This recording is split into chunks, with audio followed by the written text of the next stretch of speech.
Ele trabalhou como psicólogo clínico no Sistema Nacional de Saúde Britânico, pós-doutor do Instituto de Terapia Familiar de Londres e foi estagiário residente na prestigiada Clínica Tavistock. Em resumo, o Pedro tem ampla experiência clínica e teórica e nos últimos anos tem acumulado também alguma experiência na área de psicologia climática e eco-ansiedade. Sem me alongar mais, eu passo a palavra ao Pedro. Por favor, Pedro. Ok, muito obrigado, Matias. Bom, a primeira coisa que eu quero dizer é que tem sido uma das poucas felicidades, de facto, desta altura terrível do confinamento, não é?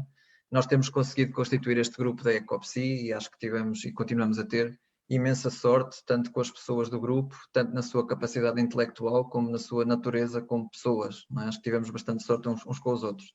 Mas primeiro agradeço a todas as pessoas que vieram e agradeço a todos os membros da Ecopsi, já são há uns 8 meses, creio agora, não é? Que temos estado a fazer coisas em conjunto e tem sido uma colaboração muito boa. Bom, eu vou então tentar usar os meus 30 minutos, porque eu sou daquelas pessoas que gosta de conversar, de maneira que vou tentar usá-los de uma forma o mais sucinta possível e se conseguir terminar antes, até termino. Vou aqui fazer um share screen do meu PowerPoint. Vocês neste momento já estão a conseguir ver o meu PowerPoint. Digam-me aí do vosso lado como é que é.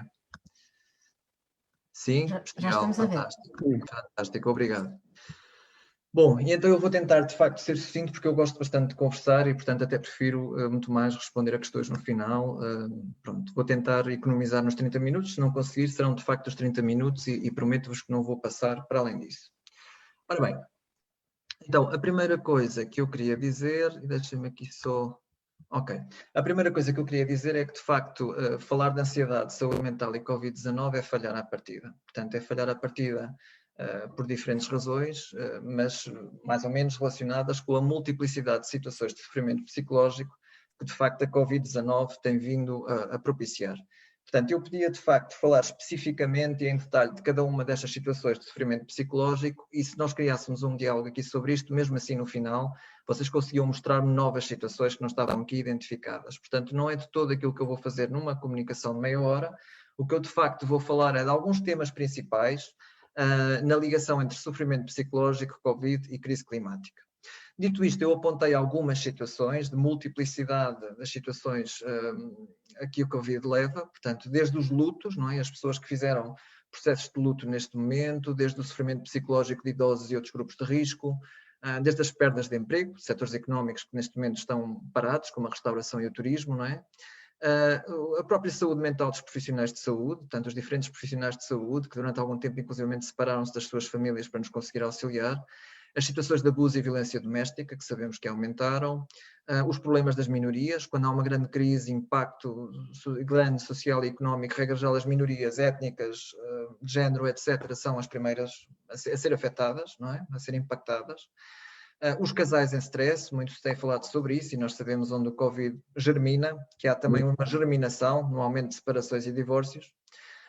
O teletrabalho e com as crianças em casa, esse tipo de situações familiares, as quais também tem sido, de facto, devotada bastante energia a pensar.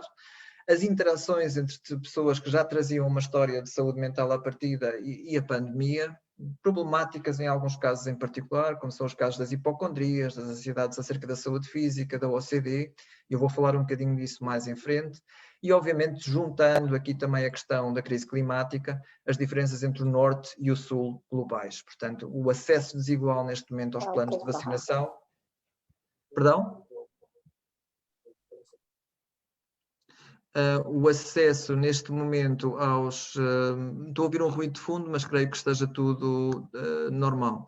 Ora bem, o acesso neste momento, de facto, às vacinas, este acesso desigual é também um reflexo da desigualdade que nós vivemos, não é? Em termos climáticos, as diferenças entre o norte e o sul globais. Duas notas que eu quero, de facto, fazer de forma muito rápida. Eu sou psicólogo, sou doutorado em Antropologia Social. Isso não significa que eu não acho que existam componentes neurobiológicas na saúde mental. Acho que existem e continuo sempre em colaboração com colegas meus, psiquiatras, neurologistas, etc. Aqui, de facto, vou falar no social e no psicológico e vou segmentar porque nós precisamos de segmentar para conseguir falar das coisas com alguma profundidade. Finalmente, eu quero dizer, relativamente a esta multiplicidade de situações provocadas pela Covid-19, que de facto existem interseções nestas situações. E uma das ideias que nós vamos ter que levar mais em frente, tanto na questão da saúde mental quanto na questão da pandemia, no que toca às alterações climáticas, é esta ideia de interseccionalidade. O que isso significa em termos muito básicos e para propósitos de uma comunicação rápida, é que todos nós vivemos em sistemas múltiplos de dominância e opressão. Portanto, uma pessoa pode ser membro de uma minoria étnica, pode ser simultaneamente membro de uma minoria de género, pode ser alguém que perdeu o seu emprego e pode ser alguém que está em casa a atravessar uma situação de abuso e violência doméstica. Okay? Portanto, existem interseções nestes fenómenos e parte do nosso caminho na saúde mental, como a APA também já está a dizer, tanto com a crise pandémica quanto com as alterações climáticas, é de facto tomar em conta a interseccionalidade. Bom, a talk de hoje não vai ser diretamente sobre a interseccionalidade, mas vai ser sobre a relação entre alguns temas da psicologia que organizam o sofrimento ligado à Covid-19 e aquilo que na psicologia climática, já de algum tempo para cá, temos vindo a chamar de ecoansiedade. Mais recentemente, a ecoansiedade é também um fenómeno reconhecido pela psiquiatria, o que de facto legitima, não é? Legitima a ascensão de preocupações climáticas dentro do paradigma da saúde mental.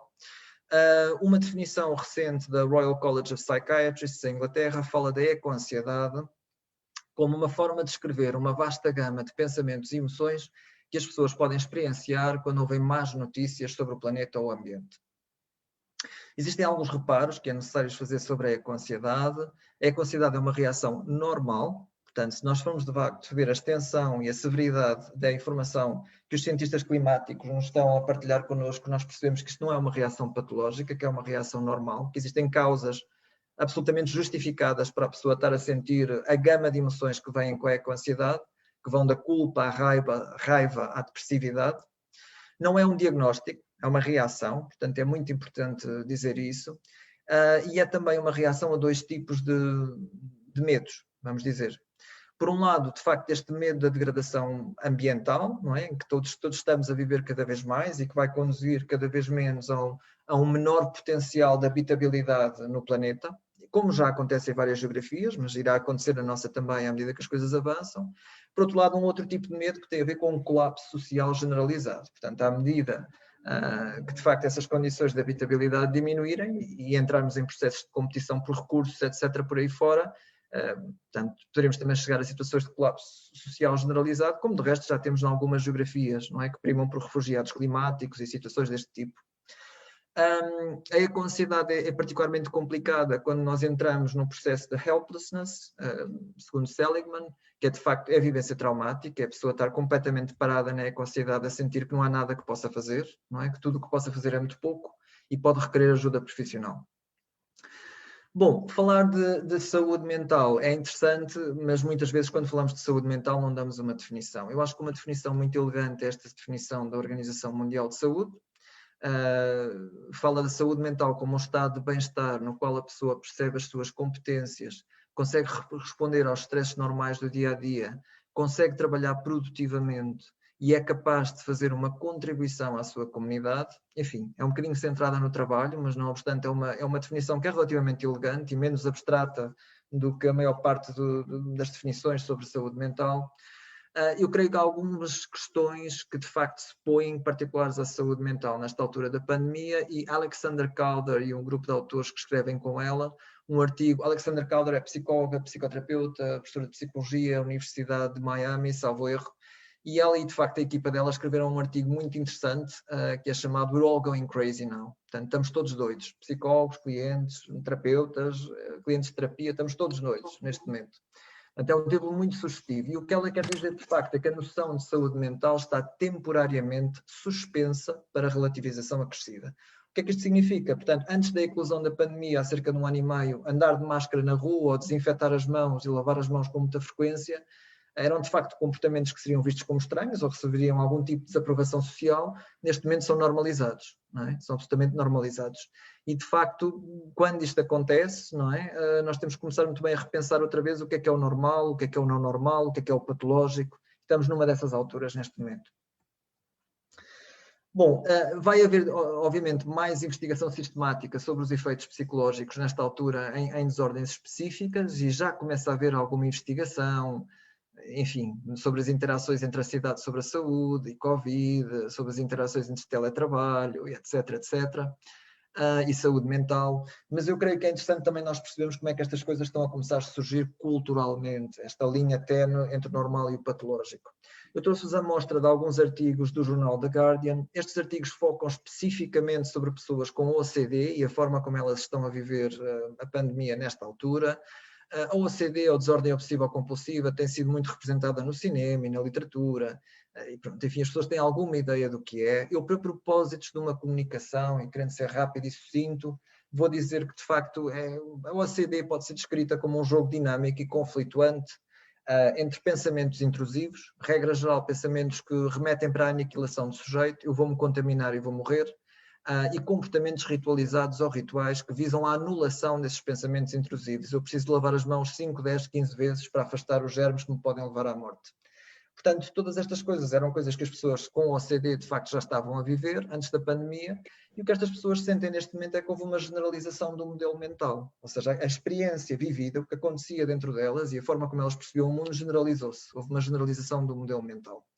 Isto tem algumas vantagens para algumas, porque elas dizem eu já não preciso explicar às pessoas o que é o distanciamento social e porque é que eu preciso dele, e tem de facto algumas desvantagens para outras pessoas que nos dizem, quer dizer, antes deste processo já eu estava numa data de psicofarmacêuticos e em uma série de psicoterapias para conseguir manejar a minha OCD, e agora percebo que afinal os medos que eu tive ao longo de toda a minha vida, que deveria haver uma contaminação de massa e eu poderia morrer, afinal estavam certos, afinal a minha patologia, entre aspas, era uma profecia.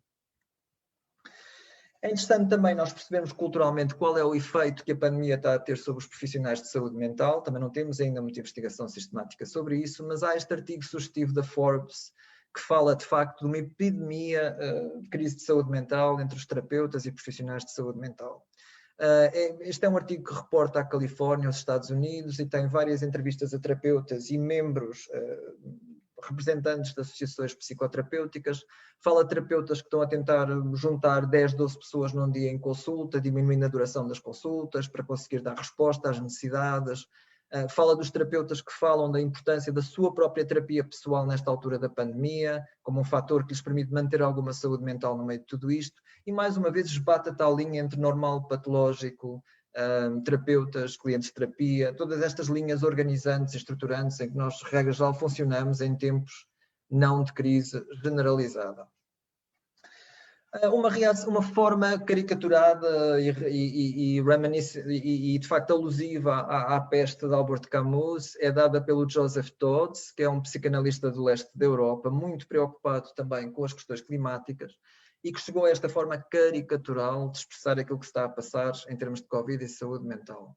O Joseph Dodds diz a esta altura: os deprimidos já não estão sozinhos em isolamento e depressão, os paranoides sentem-se justificados nos seus medos, aqueles que se sentem insignificantes são agora parte de algo especial, pessoas com OCD vêm agora aos seus padrões generalizados, os traumatizados já familiarizados com o trauma, há muito que se tinham vindo a preparar para o seu próprio apocalipse. Joseph Dodds gosta destas imagens literárias, ele está de facto a ir a uma descrição da peste do Camus e a criar uma descrição de saúde mental em termos de pandemia que é alusiva a essa descrição. Não obstante isto ser algo caricatural, eu devo dizer que no meu próprio consultório, psicologia clínica, no centro de Lisboa, hoje em dia ao meu computador, notei alguma destas reações. Portanto, notei de facto clientes com ansiedade social que de repente foram convidados ao teletrabalho e que para eles aquilo foi de facto uma coisa ótima, não é? Porque deixaram de estar expostos a todos os estímulos sociais que lhes geram ansiedade. Convivi de facto, eu tenho convivido com clientes que têm dentro das suas famílias uma história de depressão e ansiedade e que agora sentem que são eles que estão a ensinar ao resto da família como é que se maneja a depressão e a ansiedade, portanto os coloca numa posição diferente de poder e apresentar muitas vezes uma resiliência muito grande nesta altura. Não são todos, mas existem de facto algumas inversões estruturais de poder neste momento. Ora bem, Greening, Hoffman e Vallejos, que são autores da psicologia humanista, falam nesta altura de um estilhaçar existencial, que eu acho que é uma imagem interessante para falar dos tempos em que nós estamos a viver.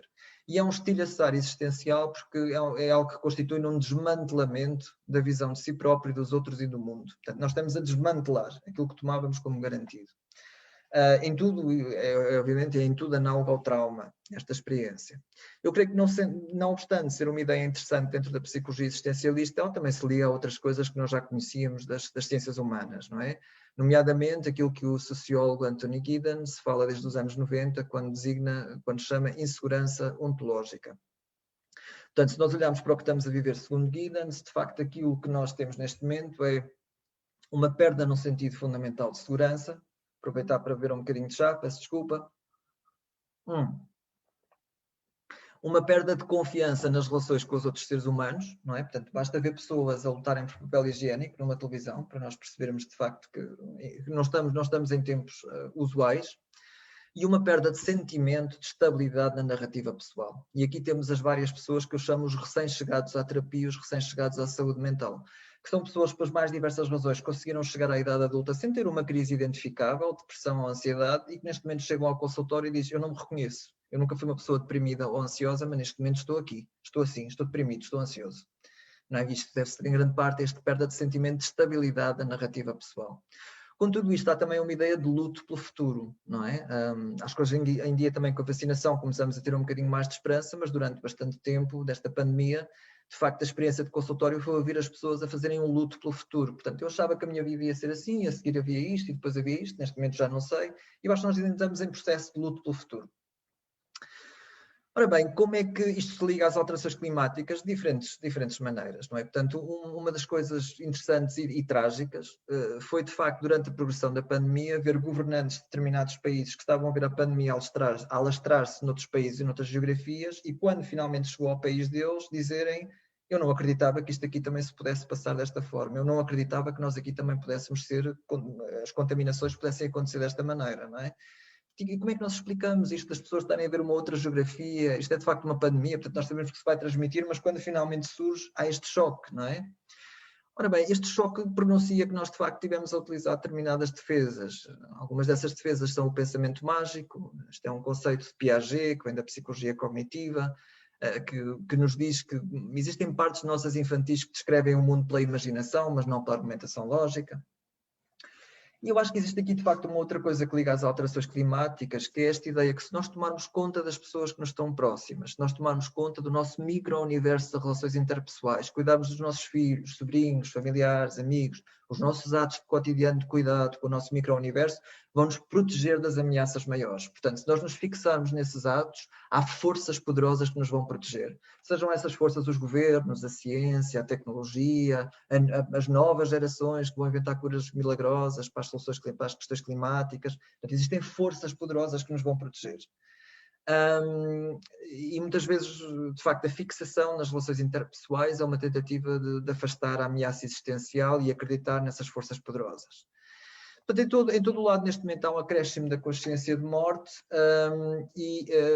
portanto, existem estas estratégias de distanciamento psicológico, não é? Portanto, quando nós estávamos no início do processo de Covid, dizíamos: ok, aquilo está a acontecer na China, mas talvez não aconteça connosco, distanciamento geográfico, não é? Em relação à questão climática, os vários distanciamentos são ou geográficos, as alterações vão acontecer, como se fosse uma coisa de futuro, que não tivesse a acontecer já, mas vão acontecer lá longe, numa outra geografia, ou vão acontecer muito longe no tempo, daqui a 3 ou 4 gerações. Tudo isto são mecanismos de distanciamento que nós usamos de forma homógena, tanto em relação à pandemia quanto à crise climática. Eu tenho a sensação que ora bem, tenho até às 9h37, eu vou tentar ficar no tempo, mas pronto, talvez tenha que escapar aqui um slide ou outro de uma forma mais rápida, mas vou tentar manter-me no tempo para podermos conversar. Portanto, às 9h37 paro, esteja onde estiver. Ora bem, Cimenti e Hall, que são autores da neuropsicologia, falam em 4 tipos de medos ligados ao Covid, em tudo muito semelhantes, mais uma vez, à questão das alterações climáticas. O medo de saber e o medo de não saber. Portanto, querer saber mais informação sobre o Covid ou alterações climáticas, ao mesmo tempo não querer saber como autoproteção, absolutamente homógeno. O medo de agir ou o medo da inação, não é? Portanto, ok, eu sei que há este problema enorme das alterações, mas de facto não estou a participar. Eu sei que vivemos situações de desigualdade enorme, injustiça enorme neste momento com o Covid, mas também não estou a fazer muito para mudar. Portanto, homógeno, mais uma vez. O medo do corpo e pelo corpo, portanto, nós perdemos a confiança nos nossos corpos, acreditamos que os nossos corpos podem de facto, acreditamos não, sabemos que os nossos corpos podem de facto ser receptores de Covid ou agentes de Covid ou ambos. Para as pessoas que já traziam uma história de hipocondria ou interação com questões da cidade sobre a saúde, foi absolutamente dramático. E finalmente o medo mais interpessoal, que é o medo dos outros pelos outros. E tudo isto tem a ver com uma ideia que nós tendemos a acreditar que as nossas relações próximas, família, parentesco, etc., nós queremos ver essas relações próximas como relações boas ou potencialmente boas. E as pessoas que nos rodeiam como pessoas boas ou potencialmente boas, não é? Portanto, acreditar que essas pessoas podem de facto trazer um vírus que nos pode contaminar e nos pode matar, gera uma dificuldade, que é o que nós chamamos no pensamento psicanalítico, a dificuldade de integração da ambivalência. Não é? Que as mesmas pessoas boas, que queremos acreditar como boas, podem conter uma coisa má que nos pode matar. Muitas pessoas, portanto, a morte não pode vir pelo contacto numa relação boa.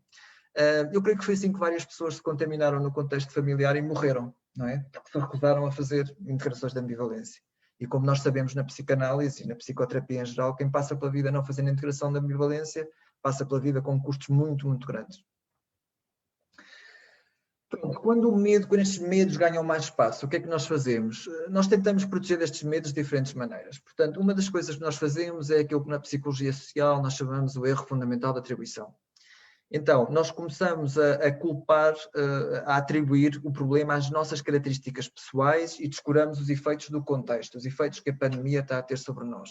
Um exemplo clássico são os casais, neste momento, que vão ao consultório e dizem: eu sei que isto da pandemia é muito grave, eu até percebo que isto me está a impactar, mas tu não estás a ajudar nada, o problema és tu. E a outra pessoa retribui, não é?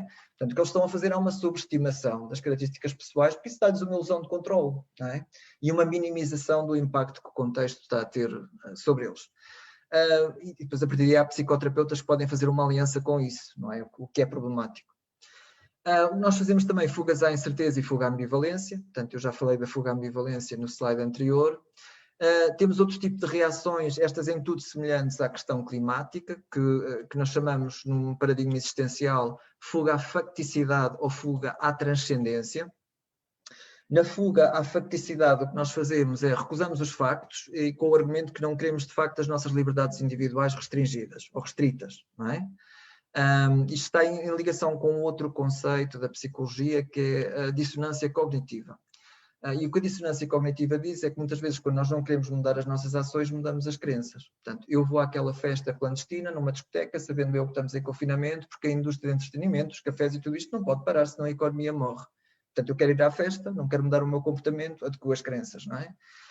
A exponenciação da fuga à facticidade vem em líderes como Trump, Bolsonaro, etc., não é? Que agem aquilo que nós chamamos de defesas maníacas e, de facto, são líderes que dizem não, quer dizer, não se preocupem porque eu controlo as mulheres, as minorias e a natureza. Como tal, também controlo esta coisa do Covid, não é? E nós estamos cada vez mais a perceber que não é assim. Por contraste à fuga à facticidade, ao indivíduo que diz eu não vou ter as minhas liberdades sociais restringidas por isto, não é? Mesmo que isso envolva pôr-se em perigo e pôr os outros em perigo, temos a fuga à transcendência. E a fuga à transcendência é uma hiperadesão ao social. Portanto, é de facto a pessoa que está com a televisão ligada, sempre a ver as últimas regras que dizem o que é mais seguro fazer em relação ao Covid, que armazena máscaras, que armazena desinfetantes, e que acredita que a aderência quase cega, não é, às convenções sociais lhe vai dar um poder sobrenatural de proteção em relação ao Covid e em relação à questão da pandemia. Quando o medo ganha muito espaço, também muitas vezes, nós sabemos isto da psicoterapia, ele resvala para a culpa. E eu creio que existem essencialmente um tipo de culpa, ou dois tipos de culpa que estão mais relacionados com esta altura, mas em grande medida nós temos a sentir a culpa pela complacência ou inação no sistema injusto, portanto as grandes desigualdades que se estão a passar e para muitos de nós a nossa incapacidade de as modificar, e uma culpa de sobrevivente, Portanto isto é uma reação que eu tenho muito no consultório, com as pessoas que chegam ao consultório e dizem aqui estou eu em terapia uma vez, a agir o meu privilégio. Há pessoas que perderam os empregos, que direito tenho eu de vir aqui para a terapia, falar de como é que me estou a sentir, há pessoas numa situação muito pior. Isto acontece sempre quando há um desastre natural, é que há um grande sentido de survivor's guilt, de culpa do sobrevivente. Bem, se nós de facto cruzarmos estas dimensões, pandemia de um lado, clima do outro, eco-ansiedade no centro, vemos que estes diferentes temas que eu vos tenho, subtemas, que eu vos tenho estado aqui a falar, o pensamento mágico, as defesas, o trauma, o estilhaçar existencial, o erro fundamental da atribuição, tudo o que vos disse até agora, casam, são igualmente comuns, tanto à pandemia quanto ao clima. Alguns mais ligados ao clima do que à pandemia, mas todos intersetam, não é? E porque todos intersetam, é evidente que é a eco-ansiedade é também uma categoria que vai fazer sentido para falar destas duas coisas, tanto da crise pandémica quanto da crise climática. Sobre isto, há de facto uma coisa que, não obstante, eu acho que é profundamente positiva, de uma forma paradoxal, para as questões climáticas, e é esta ideia que vem de Alan, psicoterapeuta existencial, e que diz, embora a fisicalidade da morte nos destrua, a ideia de morte salva-nos. Repito, embora a fisicalidade da morte nos destrua, a ideia de morte salva-nos. Okay? Eu acho que isto é uma ideia interessante porque, assim, de facto, é precisamente pelo acréscimo da angústia de morte que nós estamos a ter neste momento, é precisamente esse acréscimo que pode ser canalizado e pode ser transportado também em relação à questão climática. E muitas vezes nós, de facto, para agir, necessitamos também de integrar mais esta consciência da morte e que, se não agirmos, de facto, mais uma vez, na questão do clima, não é? A morte está à espreita, de diferentes formas. A partir daqui, para onde é que nós vamos, como é que nós vamos como sociedade? Eu creio que existem duas forças neste momento que estão em combate e vão continuar em combate, não é? Não querendo ser muito manicaísta, mas creio que de facto que estas forças vão continuar a estar em combate. Uma dessas forças é aquilo que nos diz Michael Mann, Pennsylvania State University, cientista climático na Pennsylvania State University. Eu não vos vou ler aqui a quote dele porque é extensa, mas depois também vou partilhar o PowerPoint com vocês, com aqueles que quiserem, e portanto vocês poderão ler a quote com mais propriedade, com mais calma. Mas o que ele diz é, sobre esta altura, vejo uma tempestade perfeita de oportunidade climática. Terrível como a pandemia foi, esta tragédia também nos propicia determinadas lições, particularmente sobre a importância de ouvir o mundo da ciência no que toca a riscos. Portanto, isto é bastante esperançoso. Do outro lado, temos toda a indústria de marketing e todas as corporações a dizerem que a seguir a esta pandemia vamos viver novamente os anos 20 americanos, the Roaring Twenties, e já a criar toda uma série de dispositivos e tendências de consumo para alimentar a promessa de que a seguir a esta pandemia vamos conseguir afogar as nossas mágoas existenciais numa febre de consumo. Qual destas forças é que vai ganhar? Não sabemos, não é? Ou sequer alguma delas tem que ganhar. Mas o que sabemos de facto é que neste equilíbrio pré onde estamos, a partir daqui as coisas ou melhoram ou pioram, substancialmente. Finalmente, queria propor-vos um exercício e vou terminar às 9h37. Eu estive a acelerar até agora para conseguir fazer este exercício convosco. Este retrato, eu ultimamente estou a ler Luís Sassi, que é um psicólogo que diz que nós na psicologia devíamos voltar à consciência retratista das pessoas que uma vez tivemos na psicanálise e na fenomenologia. E estes são, de facto, ativistas climáticos portugueses que estão com um processo contra 33 países no Tribunal Europeu de Direitos Humanos, de facto, a reivindicar que os países têm que cortar emissões. São muito novos, não estão em casa a desenhar arco-íris e a dizer que as coisas vão ficar bem, para tranquilizar as ansiedades deles ou dos pais, estão de facto a agir e a lutar. E o que eu queria pedir, antes de passarmos para o último slide, é para ficarmos só um minuto a contemplar esta imagem, exatamente como se estivéssemos num museu e estivéssemos perante um retrato. Há várias coisas que eu vejo nesta imagem, quando olho para as expressões destes jovens, vejo esperança, vejo indignação, vejo preocupação, vejo medo, vejo raiva. Eu gostava de vos convidar a observarem estes jovens também por um minuto e perceberem o que é que vocês veem a partir da informação que eu vos dei.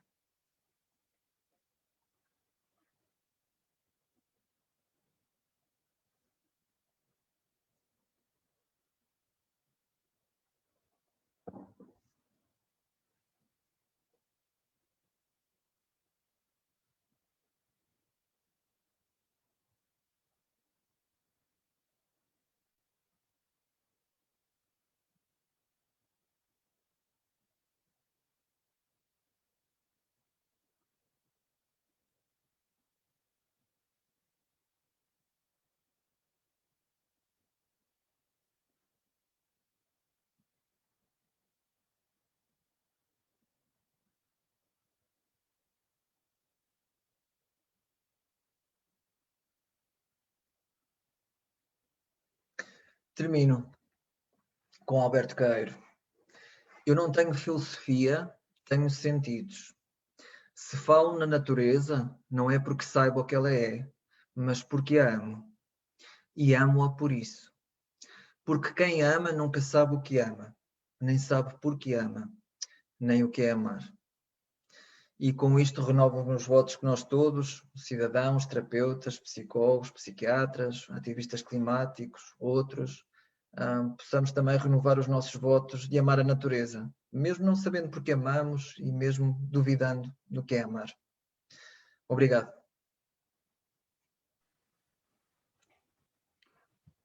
Muito obrigado, Pedro. Parabéns pela apresentação, muito boa. E agora vamos abrir para perguntas. Se alguém tiver uma pergunta, pode eventualmente abrir o microfone ou colocar no chatzinho.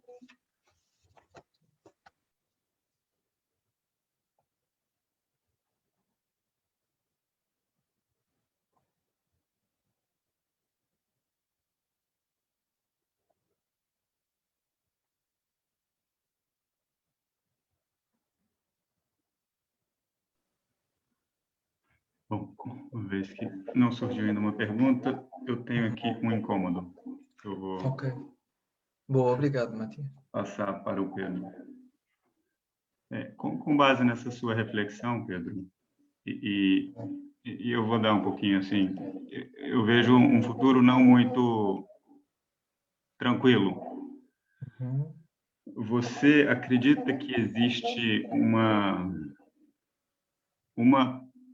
pedagogia ou modelos psíquicos que poderiam ser mediados em escolas ou em alguns espaços que poderiam ajudar as pessoas no processo, por exemplo, de uma outra pandemia, ou de continuar a suportar essa pandemia, ou também de lidar com as questões climáticas, ou seja, se é possível fazer disso uma matriz pedagógica, uma matriz psicopedagógica, uma matriz de resiliência, de adaptação, algo do tipo. É uma boa questão, Matias. Bom, nós temos de facto dentro da Ecopsi, temos a Teresa, não é? E se ela quiser também participar e colaborar nesta resposta, encorajo a fazê-lo, porque a Teresa é a pessoa da Ecopsi que está mais responsável pela parte da psicopedagogia. Eu acho absolutamente que sim. Eu acho absolutamente que sim. E agradeço tu teres dito que de alguma forma a minha comunicação também me estabelece esta ideia que nós não estamos de facto a caminhar para um futuro tranquilo. Eu acho que esse não pode ser o pressuposto. Portanto, nós não podemos de facto criar essa pedagogia dizendo isto vai correr bem, o futuro vai ser tranquilo, a ação coletiva gera diretamente esperança, a esperança gera diretamente mudança. É evidente que sim, é evidente que temos que encorajar as pessoas para a ação coletiva, mas de alguma forma a partir desse pressuposto que isto vai ser tranquilo e vai correr bem, não me parece que seja a forma certa de criar essa pedagogia. Acho que nós temos, de facto, uma oportunidade boa, paradoxalmente trágica, mas boa, de pegar, de facto, nesta pandemia e começar a falar precisamente como é que nós nos relacionamos com estas grandes ansiedades. O que eu vejo no ativismo climático é muito semelhante ao que eu vejo, por exemplo, nas famílias e no funcionamento das famílias, não é? Se nós formos para uma leitura sistémica, muitas vezes quando nós temos uma pessoa numa família que entra em depressão ou ansiedade, essa pessoa está a comunicar do restante grupo que há alguma coisa naquele grupo que não está bem. Eu acho que os ativistas climáticos hoje em dia acabam por ser as pessoas que provavelmente já eram os pacientes identificados nas suas próprias famílias de origem, mas isso é uma outra questão. Mas acabam por ser as pessoas que de facto estão a fazer este trabalho pelos outros, estão a fazer este trabalho pela grande família, não é? E eu acho que há aqui uma psicopedagogia para, num determinado sentido, distribuirmos este ativismo. Não é? Exatamente da mesma forma como a terapia familiar iria distribuir o sintoma ou criar formas alternativas ao sintoma, dentro de uma família, nós precisamos também de distribuir isso. E acho que uma psicopedagogia que liga Covid e liga alterações climáticas é precisamente o caminho neste momento. Eu creio que o que eu tento comunicar aqui, mais do que uma tristeza pelo futuro, a urgência de nós ligarmos estes temas cada vez mais. E a necessidade de ligarmos estes temas, precisamente para que uma psicopedagogia possa fazer efeito. Espero ter-te respondido. Sim, sim. Obrigado, Pedro. A gente tem uma perguntinha aqui do Carlos Ferreira. Eu vou lê-la e, se ele quiser depois complementar, fique à vontade. Tá assim: lidar com a ambivalência ou lidar com a incerteza pode ser gerido como? Como? Ora bem, a questão do como. Como é que se faz, não é? Como é que se faz? Isto é extremamente complicado para um psicólogo, psicoterapeuta, dizer de forma rápida como é que se faz, não é? Mas agradeço bastante a questão. Devo começar por dizer que agradeço genuinamente a questão. Porque, de facto, como é que se faz é sempre uma questão dependente do contexto. É sempre uma questão dependente do contexto. Eu vou ligar isto a esta ideia de psicopedagogia. Eu acho que nós temos que aprender alguma coisa com isto, não é?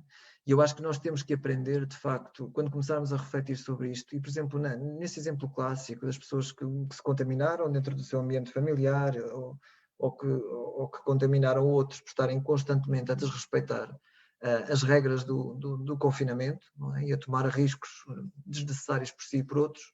Outras pessoas não tiveram o luxo ou o privilégio de tomar esses riscos, tiveram que sair à rua e continuar as suas vidas, seja de que forma for, não é? Eu creio que, se nós olharmos para esse tipo de situações, temos de facto aí situações em que, se nós fizermos uma reflexão, começamos a perceber que o que falhou nesses casos foi a tal integração da ambivalência, não é? Foi a tal coisa que, de facto, relações próximas, que eu quero ver como boas, podem de facto trazer uma coisa perigosa e uma coisa má para dentro do agregado. E eu acho que há eu acho que há um trabalho de pensamento que nós temos que fazer com as pessoas, precisamente, o trabalho psicanalítico, até uma psicanálise social nesse aspecto, para as ajudar a entender, que, de facto, integrar a ambivalência é uma tarefa essencial do ser humano.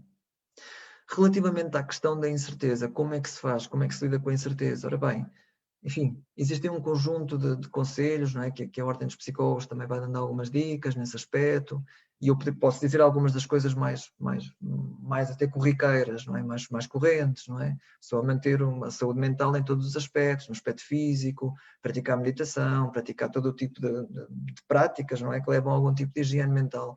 Mas eu acho que a incerteza, precisamente por ser incerteza, não é um problema que tem que ser resolvido, é um problema que tem que ser manejado. Portanto, o primeiro passo para lidar com a incerteza é nós deixarmos cair esta epistemologia ocidental que nos diz que todas as coisas são potencialmente problemas que podem ser resolvidos. E aceitarmos que a incerteza é uma condição existencial, por isso é para ser manejada, não é para ser resolvida. Qual é a melhor forma da pessoa aprender a manejá-la? É uma resposta que eu só tenho como psicólogo e psicoterapeuta, conhecendo mais sobre a pessoa. Qualquer outra resposta é absolutamente generalista. E dito isto, agradeço a questão. Obrigado, Pedro. Mais perguntas?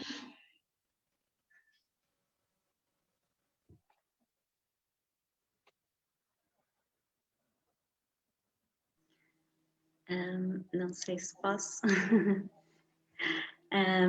Portanto, dando continuidade àquela questão da psicopedagogia que falávamos há pouco, estava também aqui a refletir, e era algo que até antes já uma reflexão que já iria lançar antes de falarmos nessa questão. Portanto, quando falamos em ativismo climático, embora seja generalizado a todas as idades, obviamente que é um movimento muito mais juvenil, não é? Portanto, tem muito mais força entre os jovens neste momento. E estávamos a falar da psicopedagogia, porque, enfim, também quando pensamos em ações, pensamos também muito mais nos jovens, não é? E na ideia de criarmos bons cidadãos. E estava aqui a pensar se esta ligação realmente entre a Covid e a crise climática também não permitiu generalizar um bocadinho, quer em termos de impacto, quer em termos de envolvimento, se não teve realmente, ou se não está a ter, ou se não irá ter realmente esse efeito de conseguir envolver, portanto, mais pessoas, não é? Porque, no fundo, não só os impactos já estão diretamente a ser sentidos por um conjunto diverso de pessoas, como também há mais aquela ideia de todos termos de nos cuidar e de cuidarmos, portanto, da nossa natureza, do mundo. Não sei se, Pedro, sentes essa... Sentes que essa já é uma questão evidente. Uhum. Bom, relativamente à massa juvenil do ativismo, não é? Como todas as formas de ativismo, elas ficaram um bocadinho paradas nesta altura, não é? De forma, pronto, continuaram online, é evidente, e descobriram-se e reinventaram-se online de diferentes formas, o ativismo de rua e de intervenção de rua, não é? Essa parte do ativismo, creio eu, ficou de facto um bocado parada nesta altura. Se isto pode ou não vir a propiciar um maior envolvimento das massas juvenis? Eu creio que sim. Mas quando eu falo, lá está, dessa ideia de Alam, não é? A fisicalidade da morte destrói-nos, a ideia de morte salva-nos. É uma ideia profundamente esperançosa, não é? Porque eu acho que se nós até agora não tínhamos levado o abanão necessário para desacelerar e perceber que estamos numa situação complicada, agora de facto levamos este abanão. E eu acredito que sim, que espero não só nas camadas juvenis, mas até em camadas acima dos jovens, que haja um maior envolvimento com questões climáticas a partir deste momento. E acho que isso de facto pode ter esses efeitos, Portanto, talvez qualquer que seja a psicopedagogia da relação entre estas duas coisas, ela possa ser ajudada precisamente por uma maior aderência das pessoas. Tenho alguma esperança que isso aconteça. Acho que é importante não sermos naivos e percebermos que do outro lado, como eu disse no último slide, temos toda uma indústria corporativa do marketing, etc., que já está de facto a começar a desenhar uma série de promessas e a mandar uma série de mensagens. Portanto, algumas mensagens são que nós agora a seguir a isto vamos ter que consumir muito, porque a economia precisa de ser relançada, independentemente do custo carbónico. Não é? Essa é uma das mensagens. Uma outra mensagem é que nós de facto podemos reconstituir, nos Estados Unidos estão a aparecer uma coisa atrás da outra, reconstituir os anos 20 gloriosos dos Estados Unidos, que foram alturas profundamente marcadas por uma febre de consumo. E que nós podemos também fazer isso agora ao nível mundial e viver as coisas que não vivemos. Portanto, eu consigo imaginar, de facto, o marketing e as corporações a partir daqui a lançarem uma série de coisas que têm a ver com a recuperação do tempo perdido. Não é? Recupera o seu tempo perdido de Covid consumindo. Aqui estão as opções. Não é? Portanto, por um lado, sim, eu acredito que estão criadas as condições com esta desaceleração que nós muito precisávamos para uma maior aderência juvenil e não só juvenil, e para uma psicopedagogia ligada a essa maior aderência, sem dúvida. Acho que também temos que moderar um pouco essa esperança e perceber que do outro lado está a máquina, não é? Do outro lado está a máquina trituradora que não quer saber do consumo carbónico e que nos diz tomem consumo agora, a seguir a tudo isto. E não pensem no carbono, isso pensamos mais tarde. Temos aqui mais. Se quiser ler, Pedro, pode ler, ou se quiser eu leio. Tem uma da Madalena, da Ecopsi, sim. Que é acreditas numa maturidade generalizada, e depois tem mais uma da Rita, não sei se tem, assim, Quer que eu leia da Rita? Olha, posso responder primeiro à da Madalena? Bom, então é assim, se eu acredito numa naturalidade generalizada, não, mas acredito em algumas coisas relacionadas com ela. Ora bem, eu primeiro gostava de ouvir esta hora um bocadinho a Madalena a explicar o que é que ela entende por naturalidade generalizada, porque eu, se responder a isto, posso estar a fazer uma assunção completamente diferente do que ela quer dizer com isto. Madalena, consegues explicar um pouquinho o que é que queres dizer com isto, por favor? Não sei se provavelmente a Madalena também está a tomar conta do filho, portanto provavelmente não está... Sim, desculpa, Pedro, sim. Eu estava a ouvir, estava a tentar ligar com o som, porque isto não é fácil. Maturidade, porque falaste aqui numa espécie de crença de que, de alguma forma, o impacto que a pandemia veio ter nas pessoas, ou veio trazer às pessoas, faz com que haja, não só nas gerações mais novas, resumindo, não sei se foi exatamente o que disseste, mas nas gerações mais novas e nas gerações mais velhas e nos adultos, que de alguma forma haja uma mudança de paradigma ou de pensamento. O que eu leio, ou o meu entendimento, tem que ver com esta ideia de evolução, não é? De desenvolvimento, de maturidade. E fiquei com dúvidas se eras um homem de fé nesta maturidade generalizada, daí ter perguntado, porque gostei eu já te conheço um bocadinho e portanto gostei deste approach e fiquei aqui um bocadinho na dúvida, porque também eu preciso de fé e portanto gosto de te ouvir um bocadinho nessa ideia. Ok, estou a perceber a tua questão.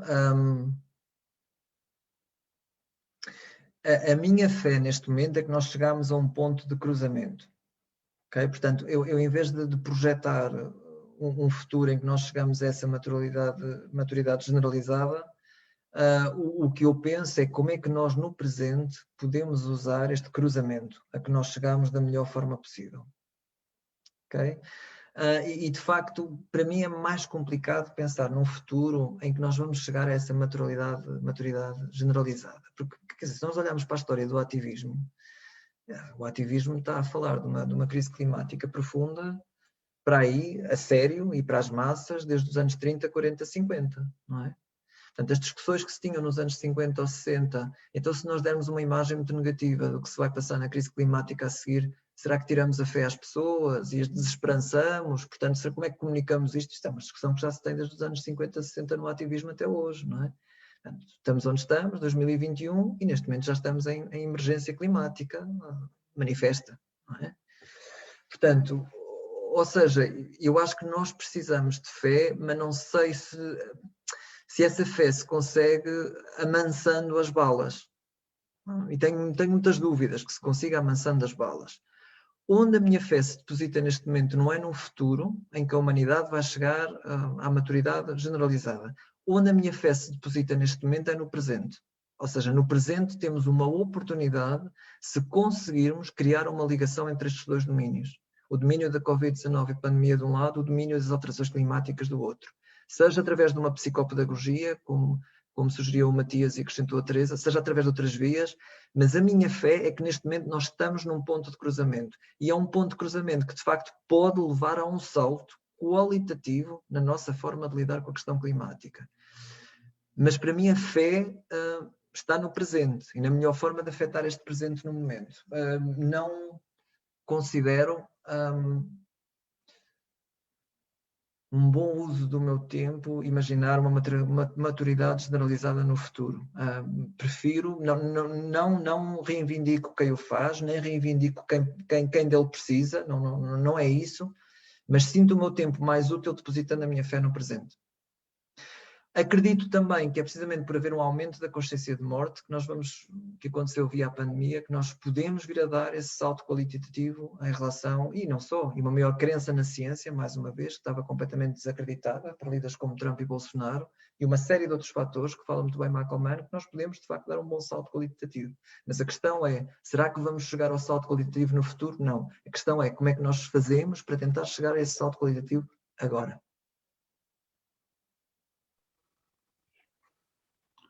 Obrigado. Agora tem mais uma pergunta da Rita, eu vou ler e eventualmente a Rita complementa. Obrigada pela exposição. Tenho um familiar muito próximo que sofre de FF, salvo erro. Como engajar numa conversa positiva com uma pessoa nessa situação e trazer lá para o mundo real, quando há fake news em todo lado? Porque isto é uma reação emocional, não é lógica. Muitas vezes sinto que não há argumento e factos que cheguem. Portanto, a minha pergunta é como lidar com essa reação emocional sem entrar num ataque pessoal de hopelessness. Ok. Eu não sei o que é FF, peço desculpa pela minha ignorância. Será que a pessoa em causa... Desculpa, é um termo que utilizam nos seus slides, FT e FF. Desculpa, sim, tens toda a razão. Fuga à transcendência e fuga à facticidade. Sim, eu coloquei ali para simplificar e, entretanto, tínhamos esquecido que tinha usado essa sigla. Tem toda a razão. Fuga à facticidade. Ok. Muito obrigado pela questão, Rita.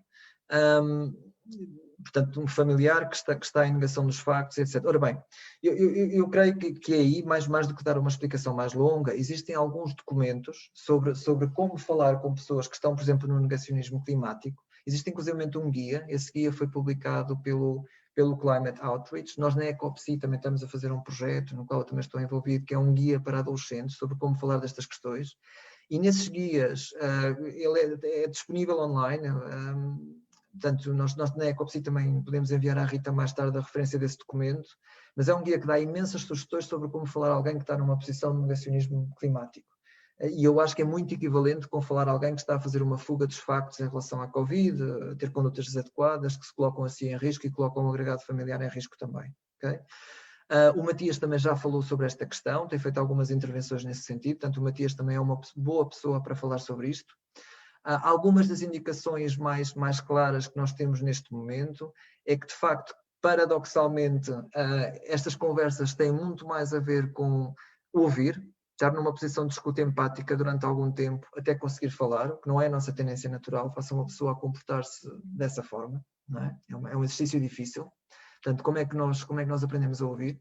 Um outro caminho para quebrar a barreira defensiva em relação a estas coisas é falarmos de nós próprios e como nós também não estamos a agir totalmente de acordo com os factos.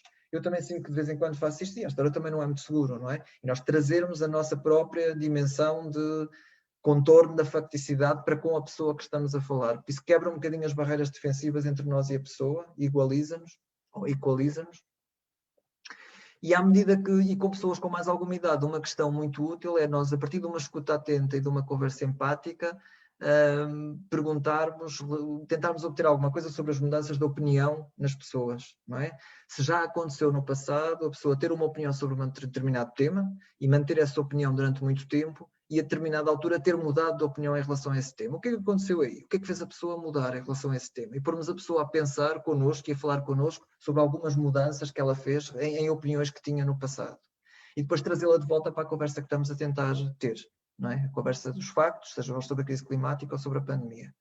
Estas são algumas diretivas gerais, mas eu aconselho a Rita, de facto, entrar em contacto connosco e nós enviamos-lhe informação sobre isso, estamos também a trabalhar sobre isso, via o Matias, e inclusive também a referência no Handbook do Climate Outreach, que aconselha sobre como ter estas conversas de uma forma produtiva, com pessoas numa posição negacionista. Ok, obrigado. Bom, gente, talvez ainda é possível ter mais uma perguntinha, se alguém quiser, mas depois encerraríamos. Eu tenho uma pergunta, Pedro. A minha pergunta é assim, sim, é em jeito de desafio, não é? Pedro, se estivesses a falar um bocadinho com os dirigentes, com os principais atores, mas também os principais atores e dirigentes desta força, não é, que quer agora que haja uma compensação, uma recompensa, não é, depois de todo este tempo de recolhimento, de inibição, de não gratificação, não é? E que agora espera o contrário. O que é que tu dirias a esses dirigentes, a esses atores e também a todas as pessoas que estão a ser levadas também nessa onda de querer justamente poder voltar à vida normal e a poder consumir e gozar a vida e tudo mais? São muitas audiências, João. Agradeço a questão, mas são muitas audiências, não é? Imagina o que é que precisa às corporações, o que é que precisa aos governantes, que muitas vezes são eleitos pelas suas relações com as corporações, não é? E depois o que é que precisa às pessoas, que podem não ser nem governantes, nem corporações, que querem voltar à pujança de toda a vida consumista pré-Covid, não é? São muitas audiências. Não creio que haja uma mensagem que seja igualmente eficaz para todas, não é? Mas o que eu de facto acredito é que nós temos que afetar o discurso político que segue. Nós temos que afetar o discurso político que segue. E mais uma vez acho que é uma resposta semelhante à questão climática. Nós podemos começar estas conversas nas nossas relações interpessoais, não é? Com as pessoas que nós conhecemos e dizemos, então, mas espera lá, ok? Então, mas a pandemia já está a ir, ou mais controlável, mas temos a questão das alterações climáticas e o nosso custo carbónico, então calma lá. Portanto, começamos estas conversas ao nível interpessoal, fazermos a tal ligação entre estes domínios que eu estou a propor. Acho que isso é bastante útil. E não sei se tem que ter uma direção específica. Eu acho que basta começar conversas em que estes dois domínios se cruzam. Acho que isso pode ser o suficiente para ter um efeito ao nível das nossas relações interpessoais. Não os manter como domínios separados, porque isso é parte da negação, isso é parte da clivagem.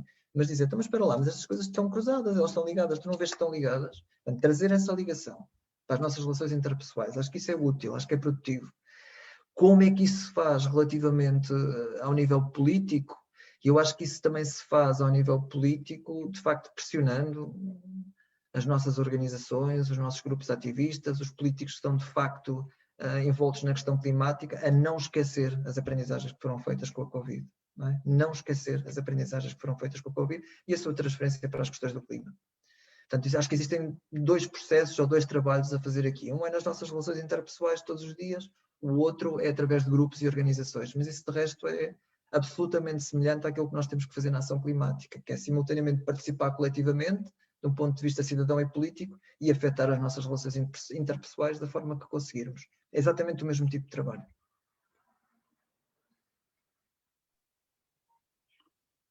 Pedro, você quer falar mais alguma coisinha para encerrar? Não, só quero agradecer a toda a gente por terem vindo hoje. E é isso, e foi bom estar convosco e pensar estas coisas. Ok.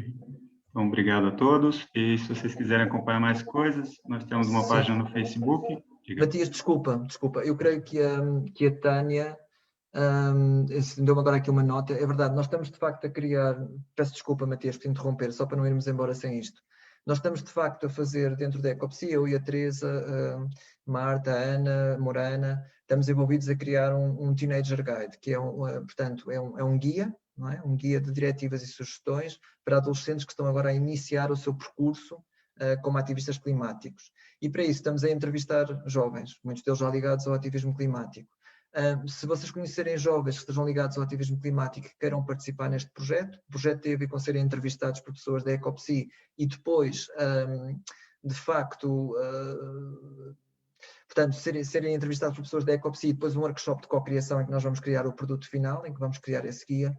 Portanto, se vocês conhecerem alguns jovens entre, ajudem-me com as idades, 12 e 16 anos, que queiram vir participar neste projeto, está bem, agradecemos muito, é um projeto de comunicação que vamos esperar, vai beneficiar todos os adolescentes que querem entrar mais nestas questões. Qualquer nome que possam enviar no nosso caminho, qualquer recomendação, é muito útil para continuarmos esse projeto, está bem, agradecemos bastante. Matias. Uma questão. Sim. Esse manual vai estar, ou vocês têm a intenção de estar disponível nas escolas, nas várias escolas pelo país?